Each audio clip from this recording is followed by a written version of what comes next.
मगर सवाल ये है, हमारा तवक्कुल कितना मजबूत है? जब जिंदगी में कोई मुश्किल आए तो क्या हम अल्लाह से शिकवा करते हैं या उसकी रहमत का इंतजार? जब हमें देर हो जाए किसी चीज के मिलने में तो क्या हम बेचैन हो जाते हैं या सब्र और शुक्र का काम लेते हैं? जब हमारी दुआ अभी तक कबूल नहीं होती तो क्या हम अल्लाह पे भरोसा रखते हैं या गिला करने लगते हैं? तवक्कुल का मतलब सिर्फ ये नहीं कि बस अल्लाह पर छोड़ दिए और खुद कुछ नहीं कर रहे, हमें असबाब का भी इख्तियार करना है ना?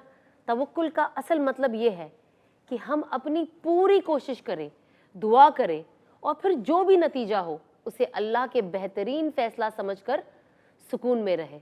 तो आइए सीखते हैं कि जब ज़िंदगी में ऐसा मुश्किल वक्त आए तो हम ऐसा कौन सा अमल करें जिससे हमारा तवक्कुल मजबूत हो।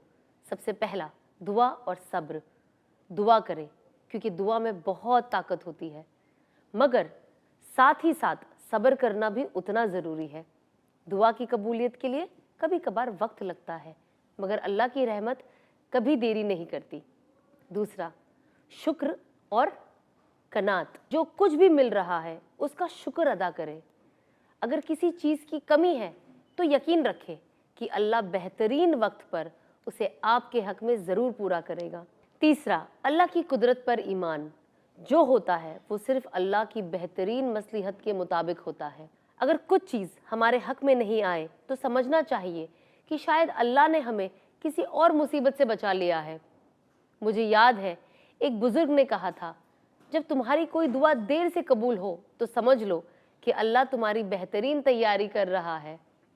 आखिर में मेरी यही दुआ है कि अल्लाह हमें सच्चा तवक्कुल करने की तौफीक दे, हमें हर मुश्किल में सुकून अता करे और हमें ये समझने की समझ दे कि जो कुछ भी होता है अल्लाह की बेहतरीन मसलियत के मुताबिक होता है। जान लो, अगर तुम अपने रब पे बहुत भरोसा रखते हो तो ये भी जान लो कि तुम्हारा रब इस भरोसे को कभी टूटने नहीं देगा। कौन कहता है कि अल्लाह नज़र नहीं आते? एक वही तो नज़र आते हैं जब कुछ नज़र नहीं आता।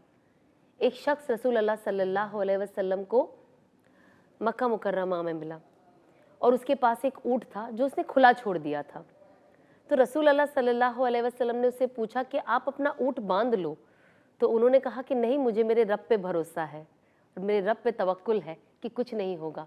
तब रसूल अल्लाह सल्लल्लाहु अलैहि वसल्लम ने फरमाया कि सबसे पहले अपना ऊँट बांधो और फिर रसूल अल्लाह ने फरमाया कि उसके बाद आप अल्लाह पे भरोसा करो। इसका ये मतलब था और ये मैसेज था कि हमें तवक्कुल तो होना चाहिए अल्लाह पे, लेकिन साथ ही साथ जो असबाबी चीज़ है दुनिया की वो भी इख्तियार करना चाहिए।